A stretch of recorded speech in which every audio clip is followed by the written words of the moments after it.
Kripto bukan jalan pintas, tapi jalan sunyi.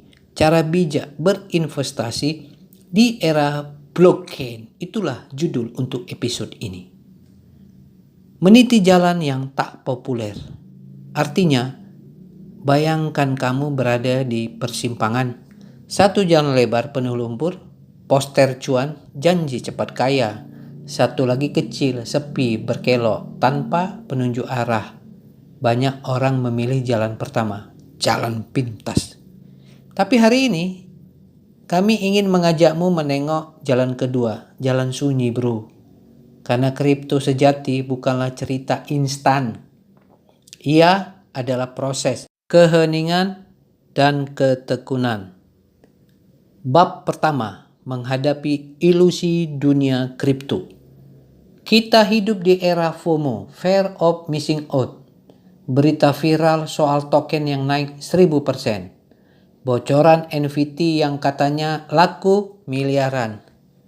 Tapi seperti fata morgana, apa yang tampak menggiurkan dari jauh bisa jadi menyakitkan saat didekati tanpa ilmu.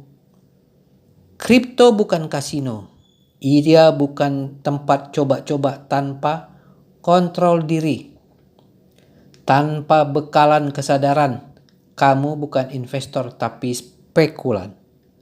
Bab kedua, memahami akar teknologi blockchain. Untuk bijak berinvestasi, pahami dulu apa itu blockchain. Blockchain adalah buku besar digital, terbuka untuk siapapun dan tidak bisa dimanipulasi. Kripto adalah anak dari teknologi ini.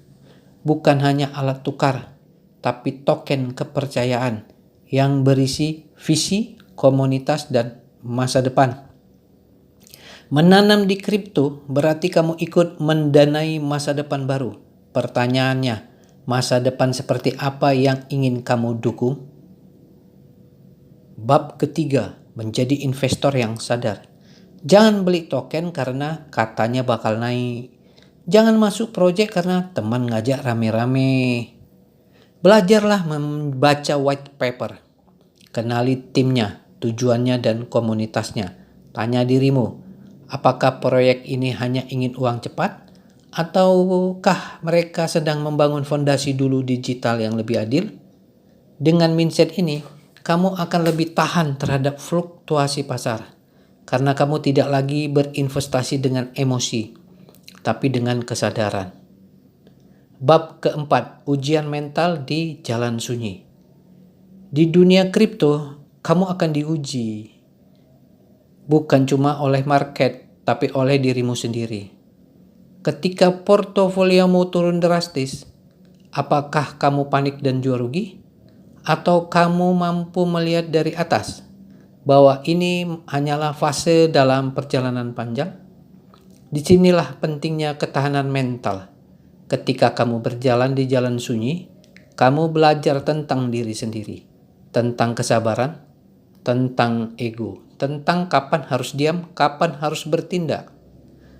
Bab 5, bangun dengan komunitas. Walau jalannya sunyi, kamu tidak harus sendirian. Kripto adalah tentang desentralisasi, tentang komunitas. Masuklah ke DAO, forum pembelajar, grup riset, ikut proyek yang bukan hanya mengejar uang, tapi punya nilai seperti pendidikan, lingkungan, dan inklusi. Dengan begitu, kamu tak hanya jadi penonton, tapi kontributor peradaban baru. Sebagai penutup, jalan sunyi yang mencerahkan. Kripto seperti jalan sunyi para pejalan spiritual, membentuk kita lewat ujian demi ujian. Ia memaksa kita belajar berpikir sendiri, mengolah informasi, menyelami niat. Jika kamu siap berjalan perlahan, jika kamu siap berjalan dari dalam, maka kripto bukan sekedar instrumen keuangan. Ia bisa jadi jalan hidup, jalan pengasahan, jalan pencerahan digital. Kripto bukan jalan pintas, tapi jalan panjang. Bukan untuk lari dari kenyataan, tapi untuk membentuk kenyataan baru. Kalau kamu lelah dengan bisingnya dunia kripto, mungkin saatnya kamu menempuh jalan sunyi. Oke, sampai di sini dulu episode ini. Jangan lupa like, comment, dan subscribe. Sampai ketemu di episode berikutnya.